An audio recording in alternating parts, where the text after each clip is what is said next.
Bonjour à tous ceux-là qui viennent de nous rejoindre. Bonjour également à toutes ces personnes qui nous suivent un peu partout dans le monde. Un plaisir donc de nous retrouver sur le plateau de la Cour commune. Nous parlons aujourd'hui, mesdames et messieurs, des traumatismes de l'enfance.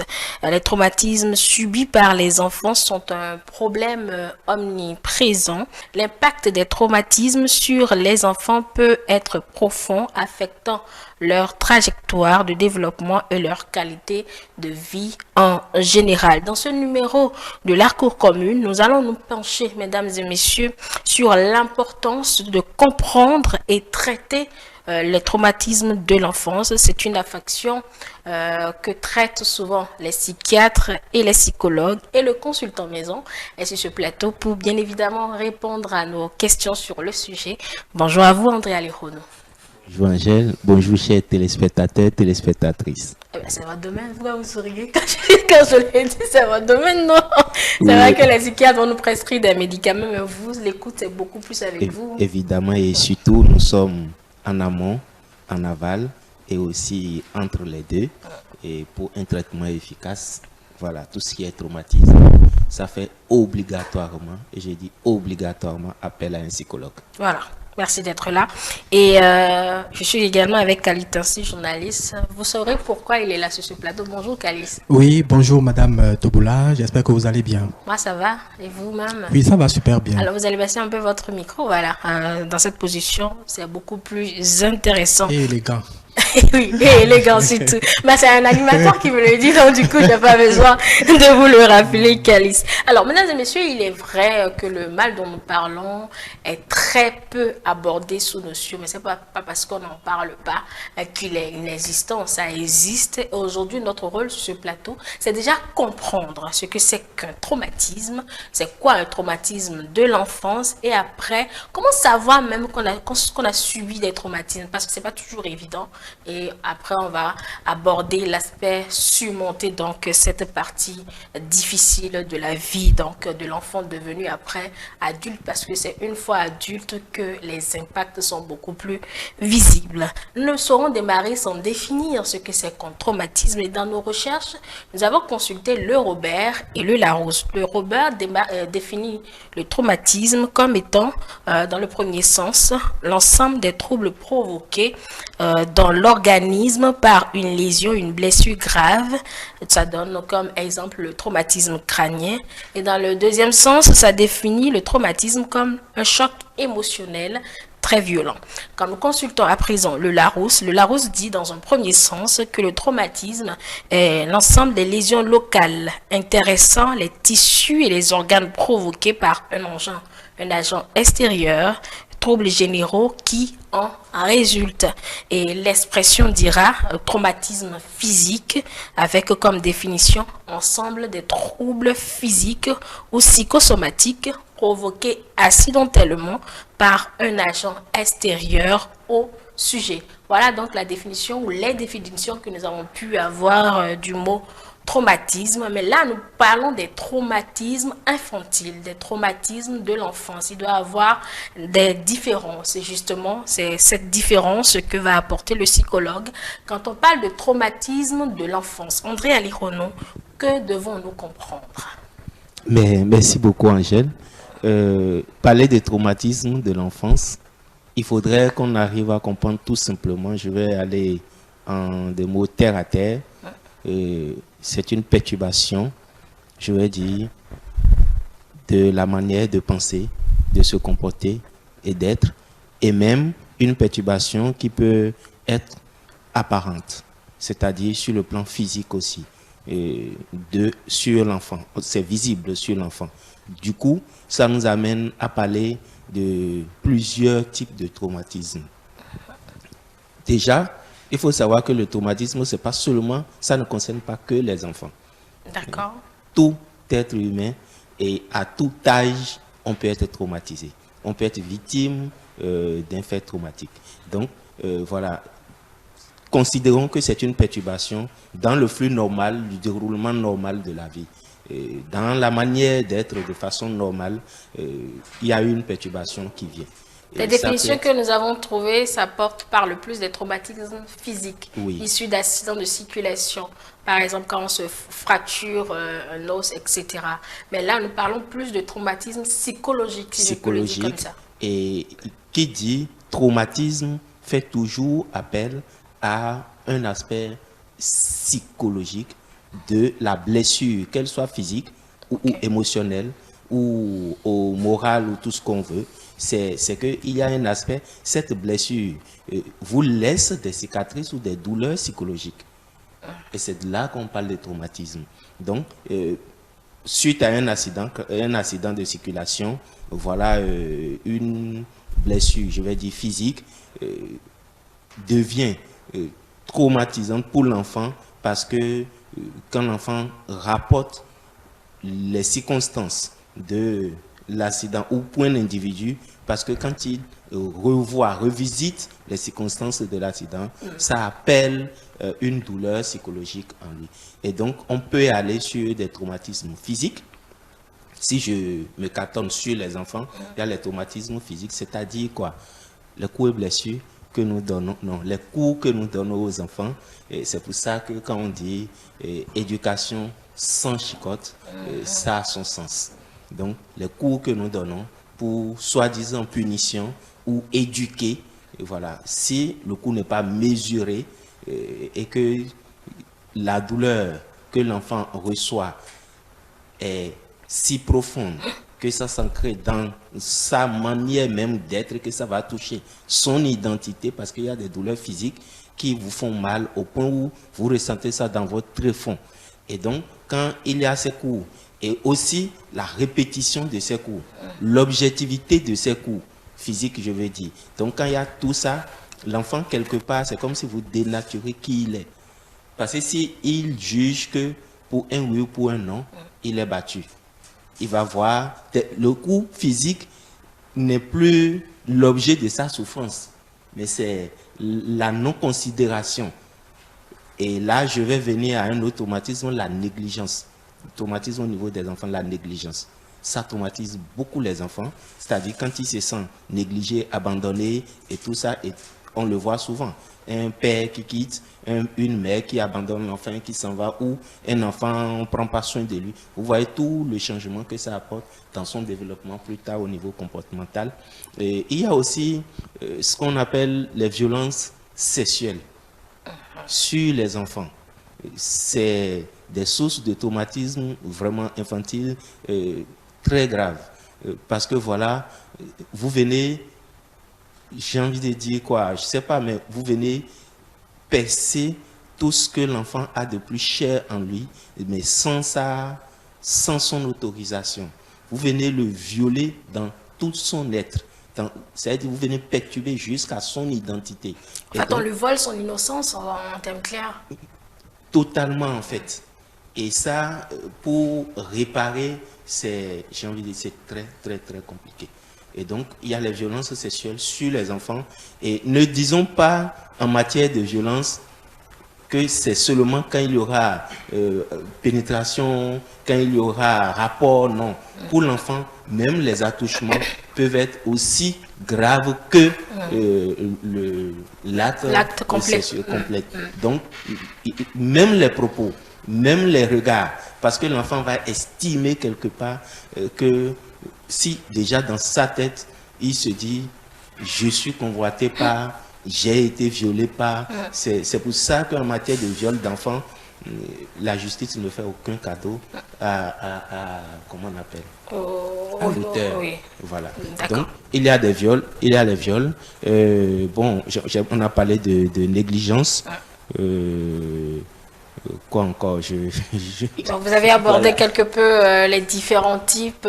Alors, quand vous écoutez tout cela, Calice, cela vous inspire quoi? Est-ce que vous avez connu ces genres de traumatismes? Vous, pas forcément personnellement, mais dans votre entourage, des enfants qui auraient connu ou des adultes qui réagissent? Je l'ai suivi avec beaucoup d'intérêt parce que tout à l'heure, quand il parlait, j'ai remémoré certains faits de mon enfance. Vous voyez, heureusement, c'est vrai, on parle de traumatisme, mais le traumatisme aussi peut se guérir par le temps. Bon, on viendra sur la guérison. Je sais l'objectif, comment surmonter cela. Pas très évident. Pas très évident. Ben, de toutes les façons, on y reviendra. Pas très évident, mais ce n'est pas impossible. Voilà. Moi, j'avais à peine 10 ans à l'époque, quand mon père biologique, c'est un monsieur que j'aimais beaucoup, que j'aime toujours, et j'estime que c'est le même amour qu'il a pour moi. Mais il a eu un comportement qui m'a fait pleurer toute une journée et que je n'ai pas oublié jusqu'à aujourd'hui. Il s'agit de quoi? À l'approche des fêtes de fin d'année, il amène tous ses enfants au marché pour leur acheter des chaussures, des vêtements, des jeux et autres, ce qu'on achète pour les enfants pour la fête. Et moi, j'aimais jouer au football à l'époque. J'étais au dehors en train de jouer au ballon avec les amis. Il m'a laissé, je jouais pleinement mon ballon. Mes frères, que ce soit mes grands frères, mes grandes sœurs, et mes jeunes sœurs aussi, s'apprêtaient déjà. Il leur avait dit de s'apprêter pour sortir avec lui, à l'exception de Caliste seul. Moi, il ne m'avait rien dit. Je ne savais pas. Parce que vous étiez préoccupé par le jeu. Si peut-être l'un ou l'une l'un de mes frères ou l'une de mes sœurs m'avait mis au courant de cette sortie, j'allais m'apprêter, j'allais laisser le ballon et aller m'apprêter pour l'attendre déjà au dehors.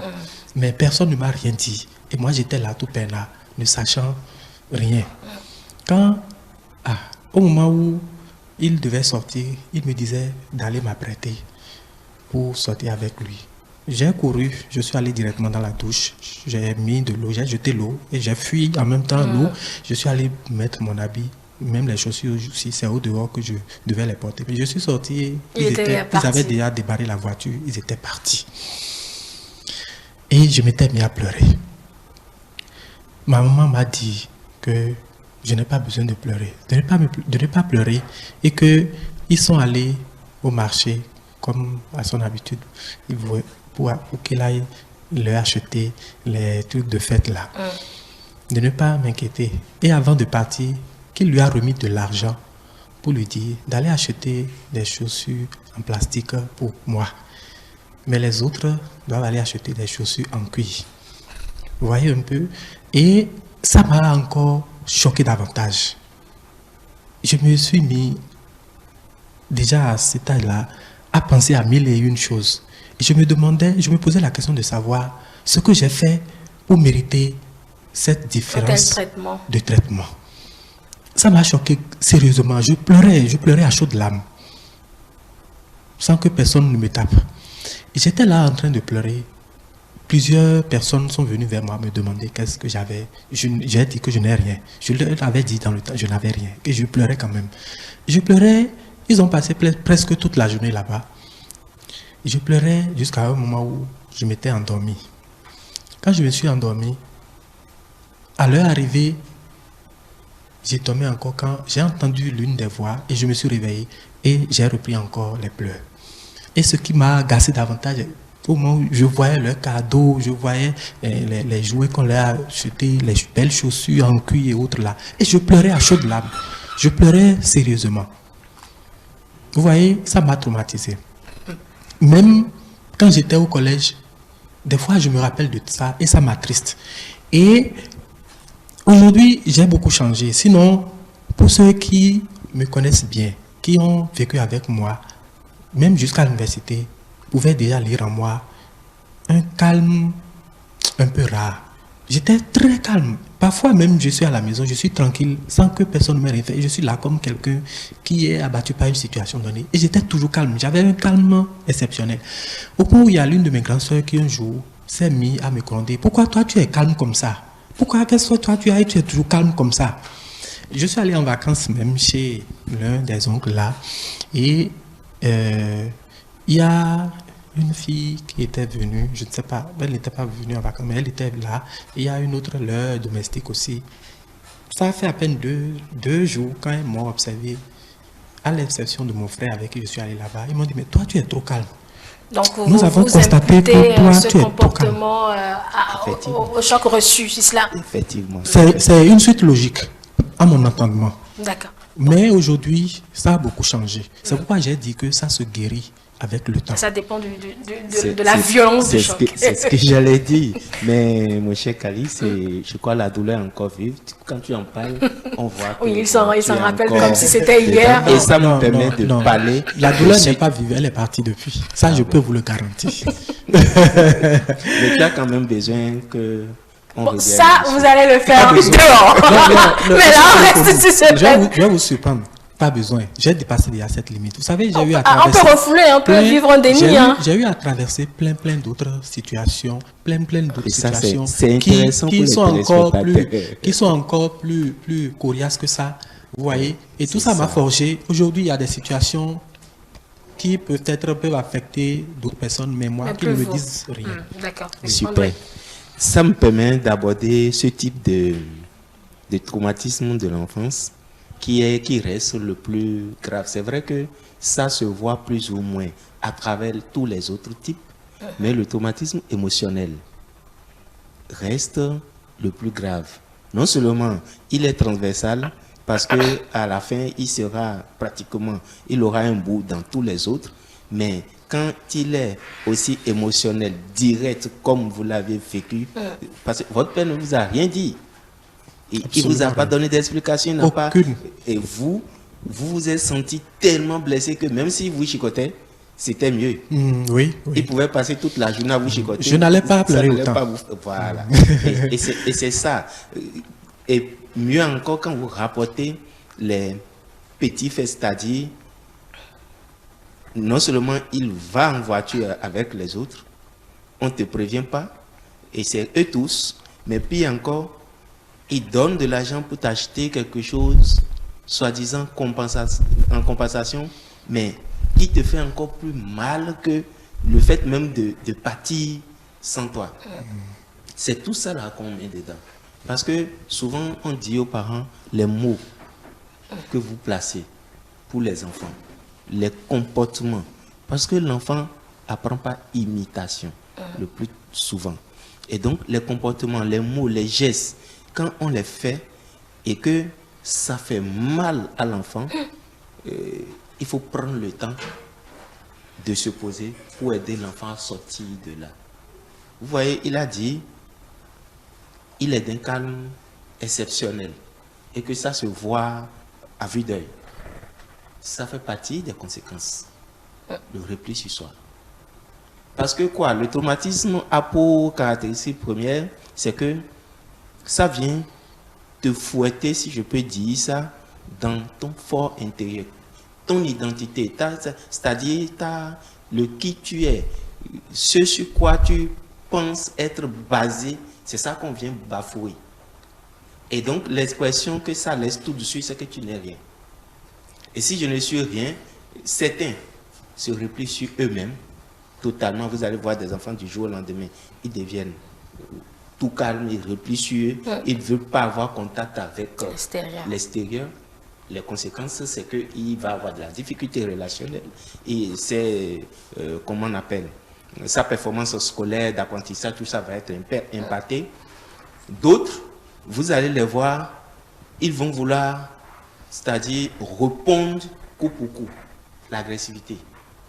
Tout de suite, il va sortir un peu de secondes pour dire, bon, je dois donc... Et ça, il ne va pas le faire avec l'auteur de son traumatisme, si l'auteur est là. Mais il faudrait savoir déjà qu'on a vécu un traumatisme. Comment on sait qu'on a vécu un traumatisme? C'est peut-être cette question qu'on a sautée avant d'aller sur d'autres. Comment on sait qu'on a vécu un traumatisme? Parce qu'adulte, on ne le sait toujours pas.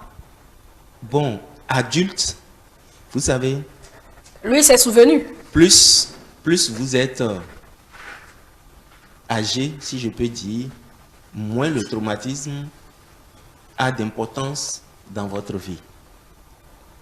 Moins vous êtes âgé, c'est-à-dire plus vous êtes jeune, plus c'est traumatisant, plus l'événement que vous aviez vécu. Parce qu'il y a une chose aussi qu'on a oublié, le traumatisme, ce n'est pas seulement l'événement que tu as vécu qui te concerne directement. D'accord. Ça peut être juste, tu es témoin de quelque chose qui t'a marqué. Et dans les témoins qu'on peut dire, c'est que ça peut être même une histoire qu'on a racontée. Mais parce que je crois tellement à Angèle, je crois tellement à Calice, ce qu'il a dit, et tel que je vois que c'est vrai, je me projette dessus, et c'est cette histoire-là qui me traumatise. Un peu comme les questions de films d'horreur, d'histoires d'horreur et tout ça. On n'a pas vécu, on raconte. Mais ça traumatise certains enfants. Pour faire peur aux enfants, on leur vend une image de peur, etc. Donc, il y a ça qu'il faut tenir compte. Ce n'est pas que l'enfant a vécu forcément. Il peut être témoin aussi. Donc, comment savoir que j'ai été traumatisé? Déjà, vous allez voir, vous allez prendre conscience d'une certaine douleur. Mais il y a une chose, c'est-à-dire si vous aviez l'âge de prendre conscience, c'est là que vous allez prendre conscience que ça m'a fait mal. Mais si vous êtes encore autour de 2 ans, 2 ans et demi, c'est-à-dire de 0 jusqu'à 2 ans et demi, c'est trop jeune. Vous êtes trop jeune. La première chose que votre organisme fait tout de suite, c'est un refoulement. Il range ça dans un tiroir. Parce que vous n'avez pas la possibilité de... Parce que l'organisme communique pas forcément par les mots. C'est quand on a l'âge de la parole, ou qu'on peut utiliser la parole, que vous allez pouvoir exprimer certaines choses par les mots. Mais tout le sens de la communication est dans les autres organes.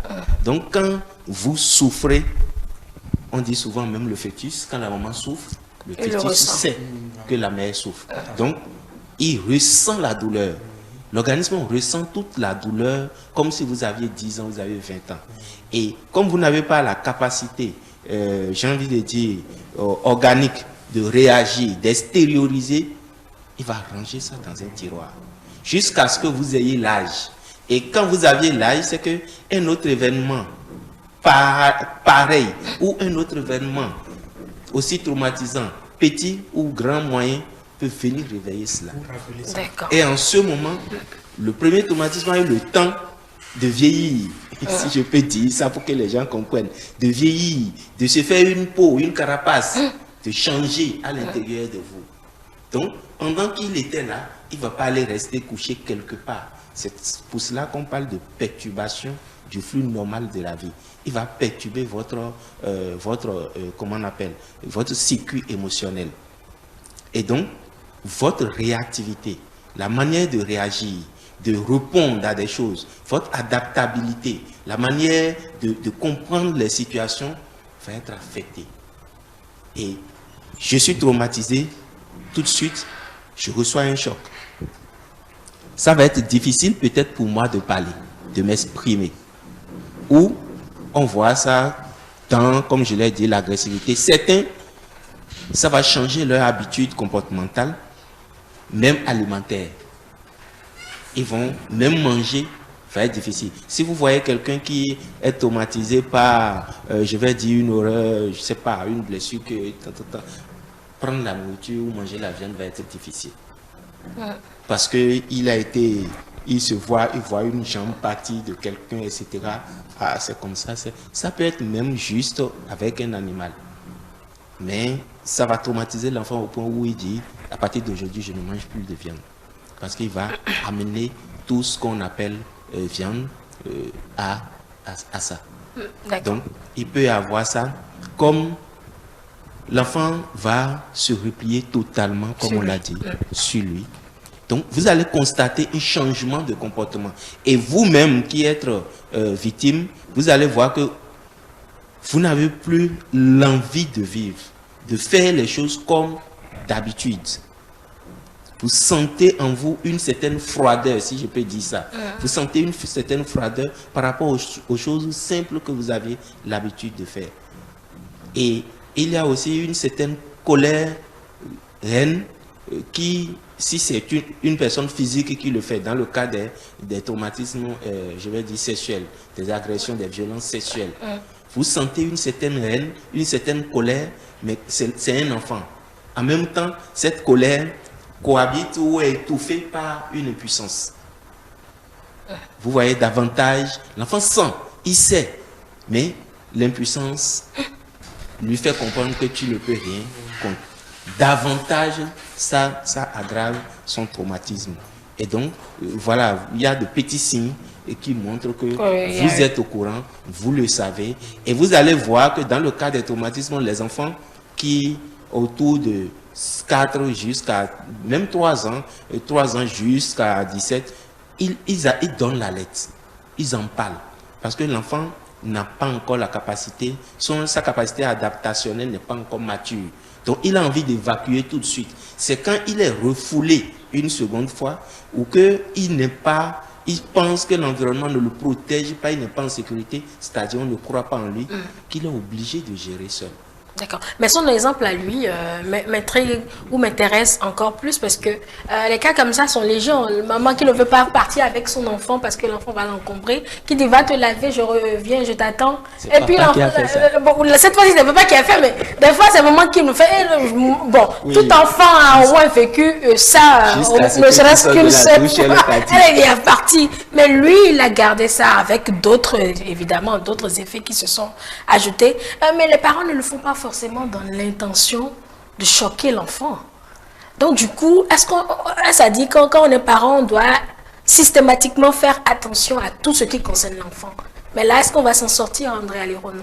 Parce que ce dont nous parlons est un sujet suffisamment sérieux. Oui, on ne peut pas faire attention à tout ce qui concerne l'enfant, mais on peut faire attention à l'impact de tous nos comportements sur le développement de l'enfant. C'est-à-dire quoi?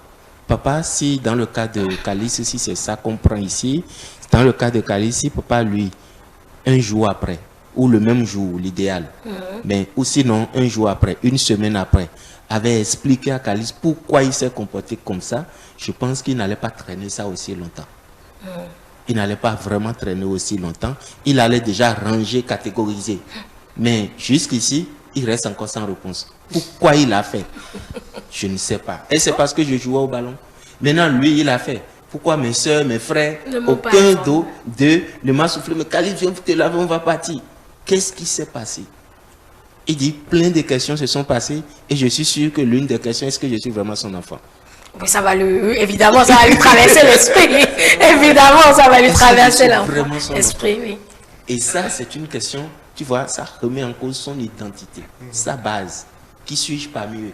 Un étranger. Et tout de suite, comme il n'a pas eu de réponse, impuissant, qu'est-ce qu'il peut faire? Ah papa, rien. Il se range. Et il se range pendant longtemps.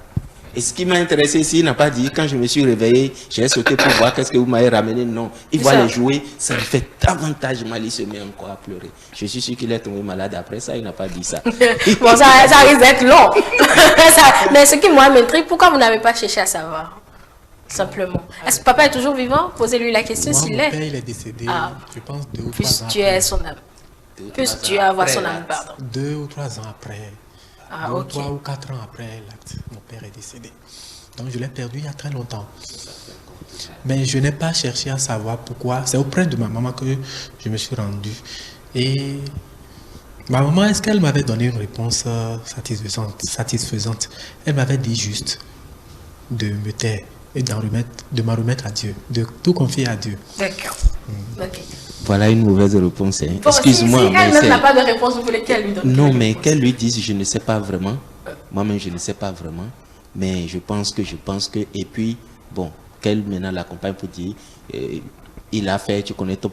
Et je suis sûr que si elle donnait des explications plus plausibles, ça l'aurait plus aidé. Je pense, je le dis, hein, je fais ce commentaire pour tous les autres parents parce que souvent, on fait et on estime qu'on n'a pas le droit d'expliquer.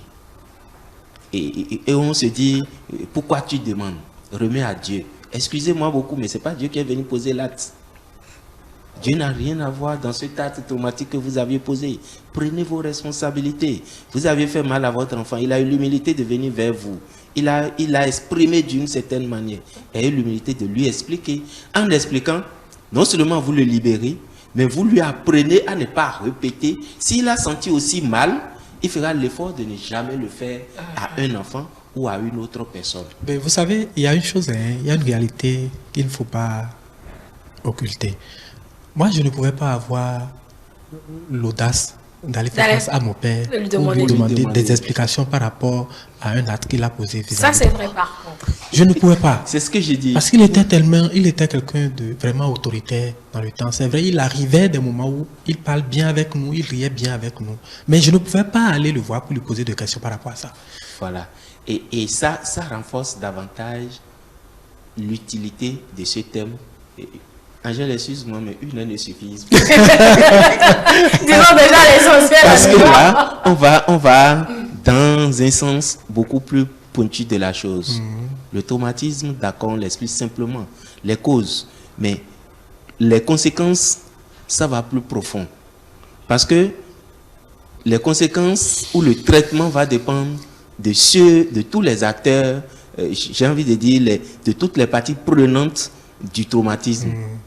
Quand c'est un traumatisme émotionnel et que les personnes sont encore là, quand je dis sont encore là, c'est-à-dire, même si, heureusement, ce n'est pas vos deux parents qui sont décédés, il y a au moins un qui est là. Oui. Donc, ça peut encore aider. Et, tu vois, ceci s'est passé autour de, je suis sûr, vous n'aviez pas encore 10 ans. Non, je n'avais pas 10 ans.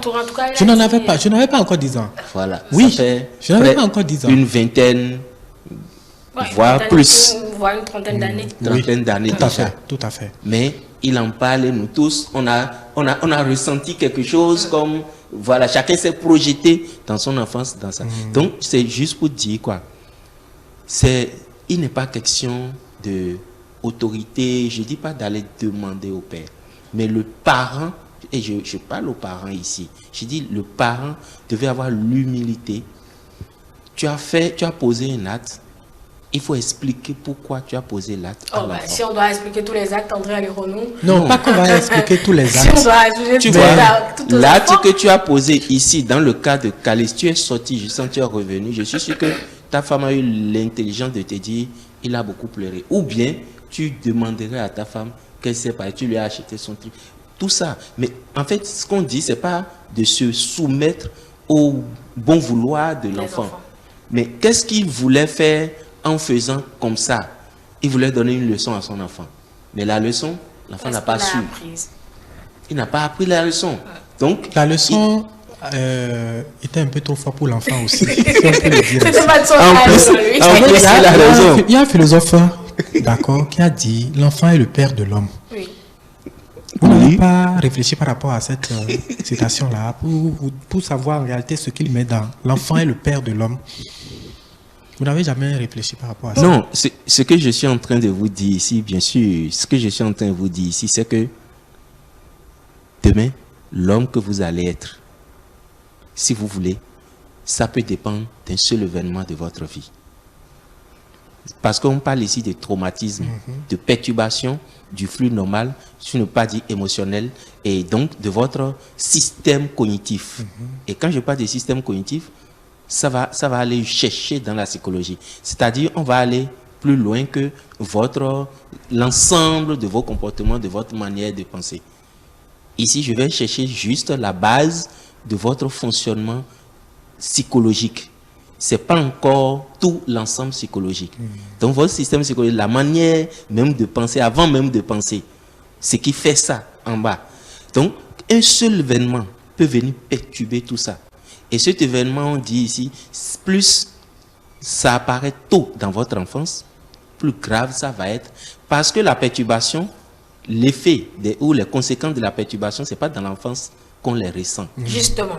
Et vous me permettez de me donner la bonne transition pour vous faire suivre ce cas, André Aleronou, afin qu'on puisse mieux aborder les conséquences et évidemment se projeter dans surmonter justement ces traumatismes-là. On va suivre le cas de cette dame qui nous raconte en quelques minutes de son histoire, André, et puis on revient. J'avais entre 6 ans et 7 ans. Disons, j'étais au CE. De quand mes parents se sont séparés. Je n'accuse personne. Mais par contre, ce que j'accuse, c'est l'attitude après le divorce. C'est-à-dire que après le divorce, nous les enfants, on a été en quelque sorte, je dirais, laissés à nous-mêmes. C'est-à-dire que notre père était absent. Il n'était pas du tout présent. Il y avait des promesses qui n'ont pas été tenues. Et c'est tout ça qui a en quelque sorte fait en sorte qu'aujourd'hui, on a beaucoup plus de choses à reprocher à notre père qu'à notre mère parce qu'elle était présente. Je pense que les filles préfèrent rester avec leur père que de rester avec leur mère. Moi, j'ai toujours une relation un peu conflictuelle avec ma mère. Je pense que tout ça émane en fait des blessures que j'ai reçues après la séparation. Parce que moi, je ne sais pas, je n'ai pas une relation avec mon père.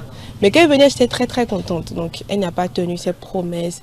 Et j'ai devenu un peu comme un enfant rebelle où en quelque sorte j'accusais intérieurement mes parents de ne m'avoir pas offert en quelque sorte le foyer que mes autres camarades avaient. Du coup, j'étais un peu pas trop avec maman, tout le temps sur la défensive parce que j'avais des choses que je n'arrivais pas à extérioriser et maman n'était pas, elle était quand même bon. Elle a essayé d'être présente mais elle n'était pas présente.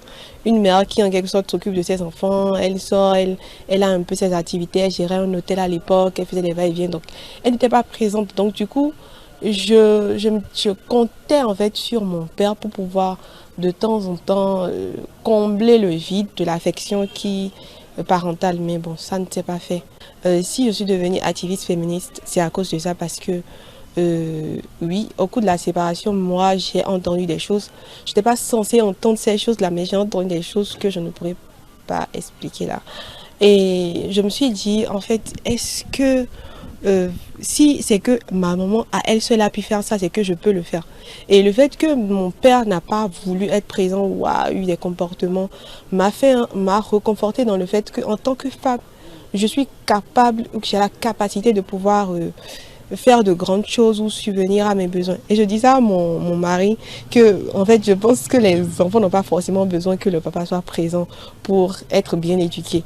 Et je pense que c'est ça, tout ça émane de la séparation, des répercussions du divorce et tout ça. Et aujourd'hui, pour moi, je pense que je n'ai pas forcément besoin d'un homme pour avancer, pour vivre et tout ça. Et j'ai toujours, en quelque sorte, je me suis toujours dit, ok, je vais faire un enfant, je fais 2 enfants avec un homme et après, bon, je me gère.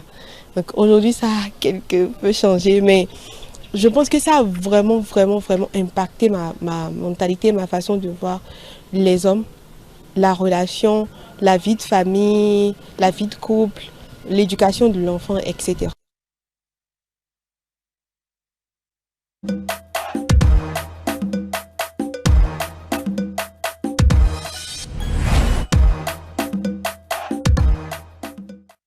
Voilà, c'était là le cas de Marlène qui a vécu le divorce de ses parents.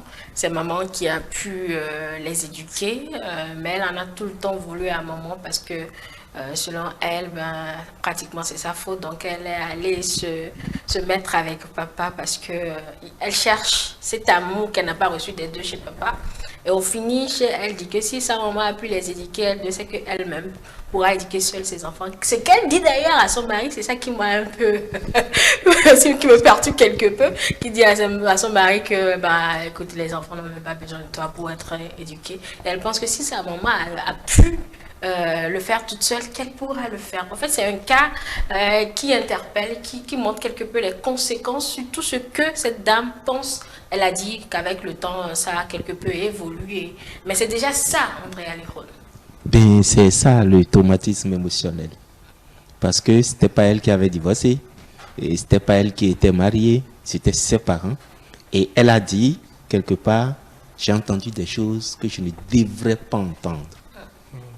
Et ça me ramène à la responsabilité parentale. Et j'ai dit souvent aux parents, vos histoires ne sont pas les histoires des enfants. Soyez responsables sur ça. Lorsque vous vous draguez, les enfants n'étaient pas là. Donc ne les prenez pas témoins de votre séparation. Et il faut prendre ses responsabilités. Et le traumatisme, c'est ça. Marlène, maintenant, vous constatez que elle dit, ça a perturbé sa personnalité, la manière d'être, même son orientation professionnelle. Elle est devenue activiste, féministe, pour rendre justice. À cause de ça. Et ça, on en a plein dans toutes les sphères. Et chez son notion, on en parle très peu. Nous, on veut briser Calice a dit tout à l'heure, qui es-tu pour aller en parler? Absolument. Tu es qui? Pour dire quoi à qui? Et dans ma profession, j'ai déjà reçu des parents où papa dit, ah, c'est de ça il veut parler. Ah, c'est ça qu'il a perturbé, il n'est pas encore perturbé. Oui, ça. Et puis, il ne vient plus. Ah, c'est ça, il veut me reprocher. Vous recevez un jeune homme qui est alcoolique ou qui est drogué parce que il a reçu des chocs émotionnels dans son enfance et il voudrait en réponse, il n'a pas eu la réponse, il allait chercher dans les stupéfiants. Mais quand vous appelez les parents pour venir en parler, pour mettre les mots sur les choses, que l'enfant puisse quelque part se restructurer autour de certaines choses, il dit ah c'est ça qui l'a perturbé. Et puis, oui, parce qu'on estime que lui, on ne sait pas comment on a fait, on a conçu un enfant qui n'est pas suffisamment résilient, puisqu'en Afrique, c'est ça. on est super résilient. Et c'est lui seul qui prend cette voie, il a choisi. Donc, il faudrait pouvoir comprendre. Ça, c'est le manque d'humilité aussi, quelque part. Hein. Vous voyez, et en psychiatrie, il y a surtout des psychiatres nigérians qui ont plus travaillé sur la question au départ parce qu'on ne voyait pas trop ça, la dépression chez le noir africain. Et aujourd'hui, ça fait école. On comprend que le noir africain, quand il est dépressif, pour lui, ça commence par, c'est la routine, c'est normal. Non, ça arrive. C'est des situations de la vie. Quand il va quitter là, c'est de l'envoûtement. C'est quelqu'un qui est en train de vouloir faire tomber ses affaires. Et c'est quelqu'un qui met des problèmes entre sa relation et tout ça. Et les bâtons dans les roues. Voilà, c'est toujours... la cause est toujours externe. Et on cherche. Et puis, on ne veut pas voir qu'on est stressé. On ne veut pas voir qu'on n'y arrive plus, qu'on ne dort plus. On ne veut pas voir que notre comportement, on devient beaucoup plus agressif. On ne veut pas voir qu'on est stressé et qu'on est instable émotionnellement, etc., etc. On ne veut rien voir. Et ça, on le transmet de génération en génération aux enfants. Ce que je veux dire, la résilience, elle est bonne. On en a. Et en tant qu'Africain, on en a vraiment. Mais si on peut surfer sur ça, pour renforcer la capacité d'adaptation, ça va être génial. Mais on plombe davantage notre capacité d'adaptation et on fait mal à notre résilience parce que tant que, entre guillemets, excusez-moi, hein, tant que tu n'es pas devenu fou en Afrique, tu n'es pas encore malade psychologiquement. Non, et ça on le voit, excusez-moi d'employer ces mots-là, mais c'est-à-dire, vous êtes dans un emploi où vous voyez des choses qui vous choquent, qui vous perturbent et qui changent votre rendement.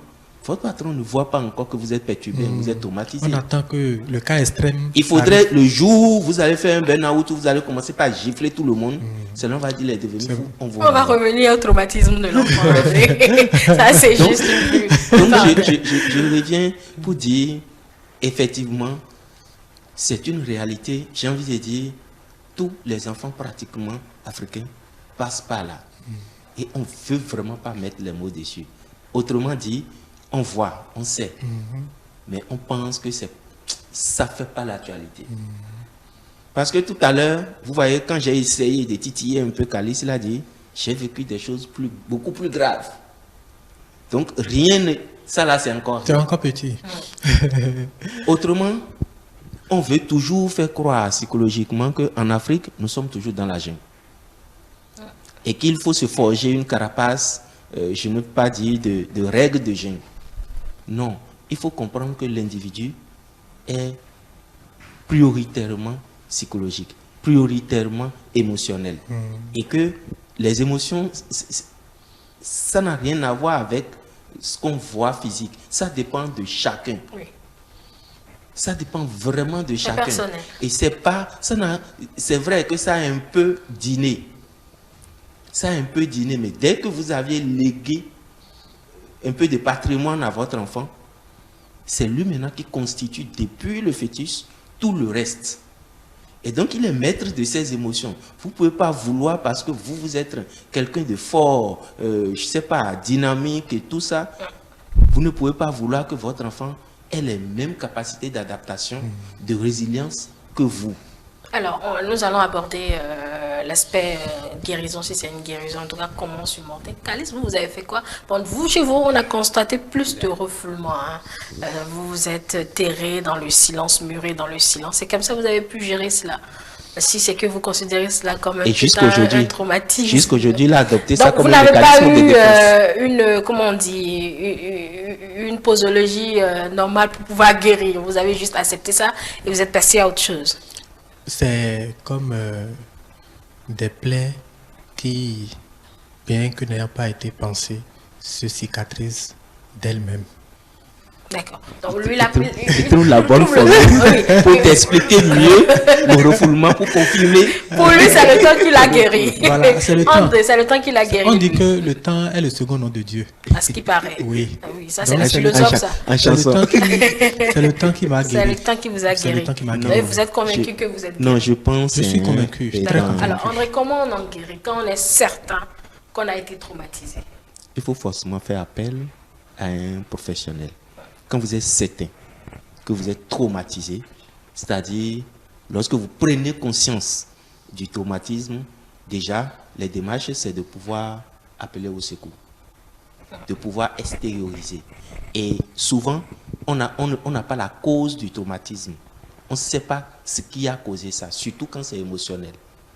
Si c'est des violences, c'est-à-dire le viol,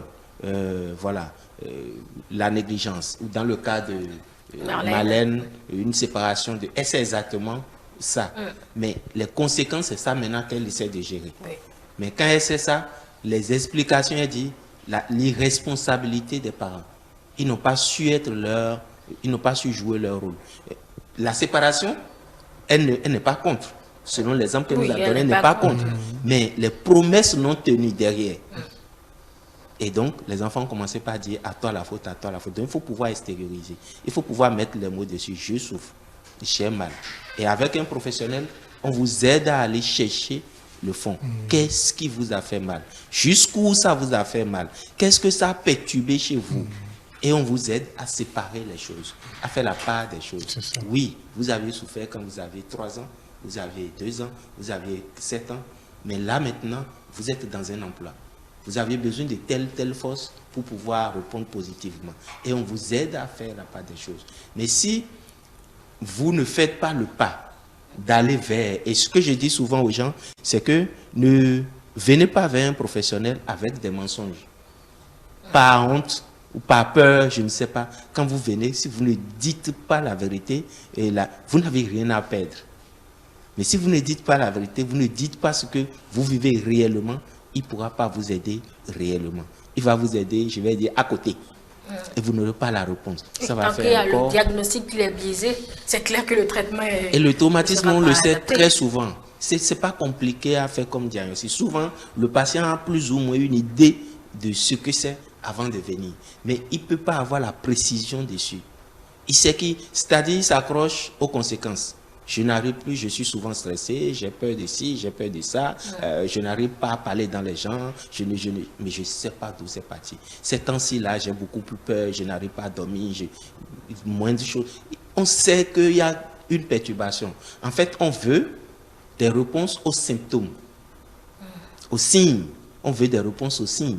Et on va prendre la patience d'aller chercher. Donc, il y a bien sûr un traitement, des psychothérapies qui sont bien adaptées et qu'on adapte à la personne, à l'individu. Mais ça suit tout un processus d'abord. Il faut mettre la personne en confiance, que la personne sache que je suis en confiance et qu'on ne va pas abuser encore de moi. Parce que quand on parle de traumatisme, vous voyez, chez un enfant violé, ça peut aller jusqu'à perturber sa manière de penser. C'est-à-dire, il va se comporter un peu comme, comment je dis, un enfant bête, je ne sais pas, qui n'est pas intelligent parce que il a été violé, il s'abandonne. Il n'a pas eu le courage de se suicider, donc il s'abandonne. Plus rien n'a d'importance. Il ne peut pas réfléchir, il ne peut pas. Donc il y a bel et bien un traitement qui s'accompagne. Et selon le type de traumatisme, on peut associer des traitements. Voilà. Si justement, je voudrais, excusez-moi, je voudrais rebondir là-dessus. Selon le type de traumatisme, puisque tous les traumatismes ne sont pas les mêmes. Bien sûr. Et c'est niveau par niveau. Moi, je dis, en ce qui concerne mon cas spécialement, ça n'a pas besoin de traitement. Oui, c'est pas vous on le a compris, on a compris. Il y a pas de souci. C'est pas vous le spécialiste. je ne suis pas le spécialiste, mais je vous parle du haut de mes expériences. Ça n'a pas besoin de traitement. Ce qui guérit, comme je l'ai dit tantôt, c'est le temps. Et il faut aussi apprendre à pardonner. Lorsque tu n'as pas l'esprit du pardon en toi, ça peut faire que tu auras toujours l'index tendu vers celui qui t'a marqué. c'est toi qui fait que Il n'y a pas de souci, Calice. Mais il y a une chose, hein, je vais me permettre.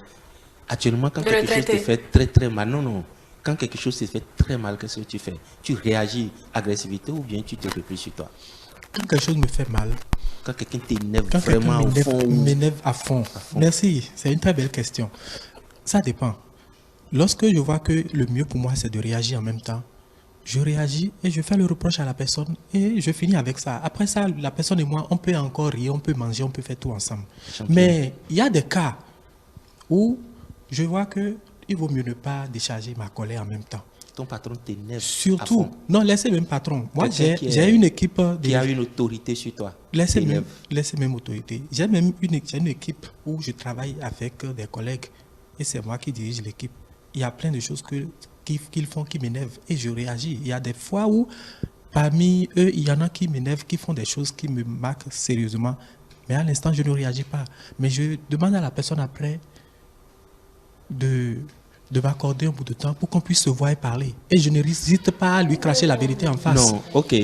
C'est juste pour expliquer que les conséquences restent dans son comportement, sont imprimées dans son comportement. Quand ce n'est pas traité. Quand ce n'est pas traité. Et il s'adapte à cela.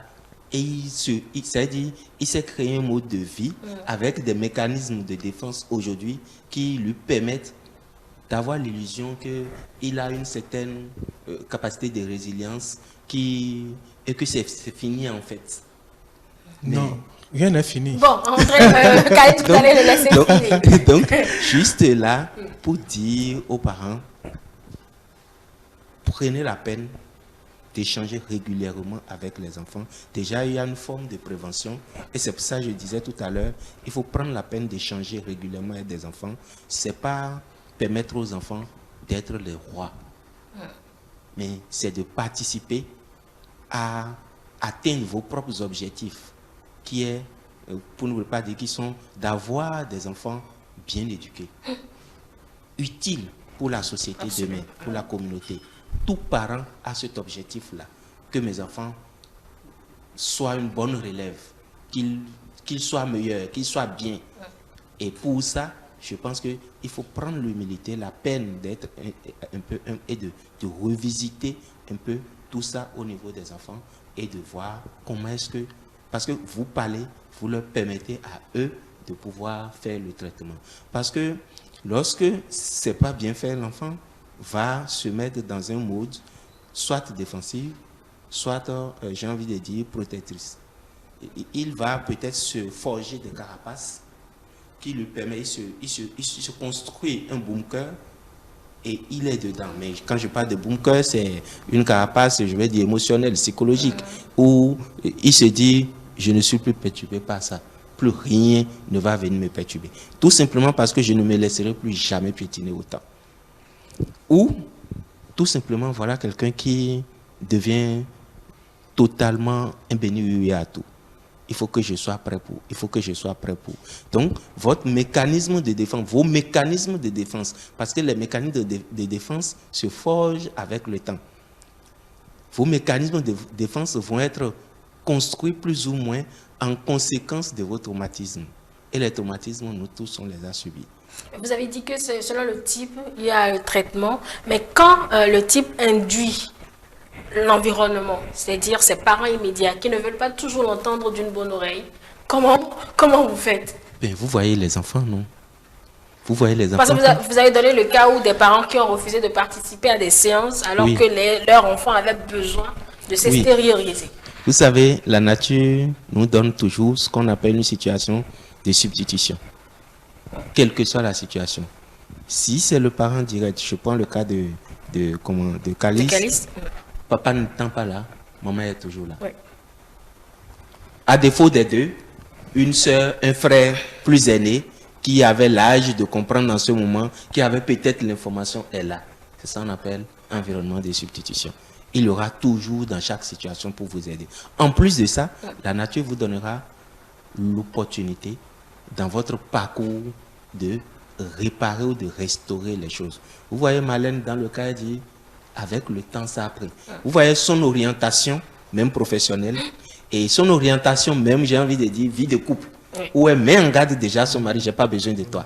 J'ai besoin juste de toi pour créer. Le reste, en d'autres termes, c'est ce qu'elle dit. le reste, je peux gérer. Ils n'ont pas besoin de toi. Je l'ai vécu, je suis là aujourd'hui, donc elle a tous les arguments. Mais son exercice lui permet maintenant de dire, attention, moi j'ai vécu, mais c'était pas la bonne chose. Elle commence par relativiser. Je suis sûr qu'avec l'âge, la sagesse va venir encore davantage. Et plus elle va rencontrer des expériences, plus elle va modérer sa position et mieux elle va être guérie. Donc, ce mari devient un père modèle. La nature lui donne un homme qui lui permet de faire le pour et le contre et de voir qu'il y a une situation atténuante. Tous les hommes ne sont pas comme ça. Et de lui donner l'occasion, elle, d'être plus que sa maman ou encore comme sa maman. Donc pour surmonter, ce n'est pas toujours des traitements. C'est-à-dire, le temps peut faire le travail aussi. Tout le monde ne peut pas aller chez un professionnel ou n'a pas les moyens d'aller se faire traiter. Mais autour de nous, il y a j'ai envie de dire des pistes ou des occasions pour réparer. Et c'est en ce moment qu'il faut s'ouvrir. Parce que si vous allez en traitement, il faut s'ouvrir. Dans la nature, il faut s'ouvrir. Mais si vous restez fermé sur votre position, comme quoi j'ai été traumatisé, donc je rends coup pour coup à tous ceux qui viennent, vous allez continuer par perpétuer la douleur. Et avec le temps, comme vous le dites, votre douleur va grandir. Parce que les autres aussi vont commencer par réagir. D'accord. Donc quand le temps guérit, si je mets dans le temps l'environnement que vous allez rencontrer, va vous permettre d'avoir des éléments. Vous pouvez utiliser ces éléments-là, surfer sur ces éléments pour vous guérir. Marlène, c'est sûr qu'elle a raconté son histoire à son homme, qui aussi a adapté quelque chose et autour d'elle, il y a des éléments qu'on lui apporte. Donc, ce n'est pas qu'elle est allée s'asseoir quelque part pour dire le temps passe et non. Elle a amorcé, j'ai envie de dire, une thérapie informelle et qu'elle conduit elle-même, plus ou moins, à sa manière. Et forcément, c'est aussi ça, la résilience. Quelque chose à rajouter parce qu'on a fini. Si j'ai quelque chose à dire aux parents, votre liberté s'arrête là où commence celle de vos enfants.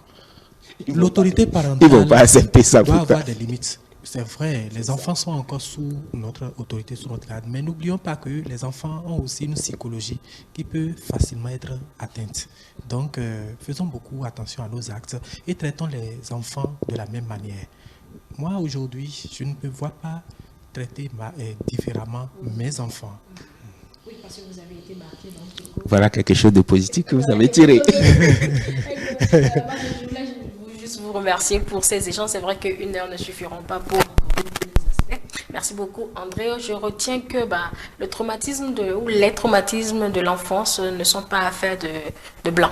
C'est des réalités sous nos cieux. On en parle peut-être pas toujours, mais les enfants vivent des situations difficiles qui ont des conséquences sur leur vie adulte. Des conséquences qui, à leur tour, ils font rejaillir sur leurs enfants à eux. Parce que les malades mentaux, bon, je ne vais pas dire malades mentaux, en tout cas, les narcissiques ou toute autre déviance psychologique dans la société, ces situations partent forcément de quelque part. Donc, du coup, faisons attention à nos jeunes enfants. Être parent, c'est pas du tout facile. Donc, voilà, mesdames et messieurs, ce que nous avons pu dire sur notre thématique du jour, ça existe.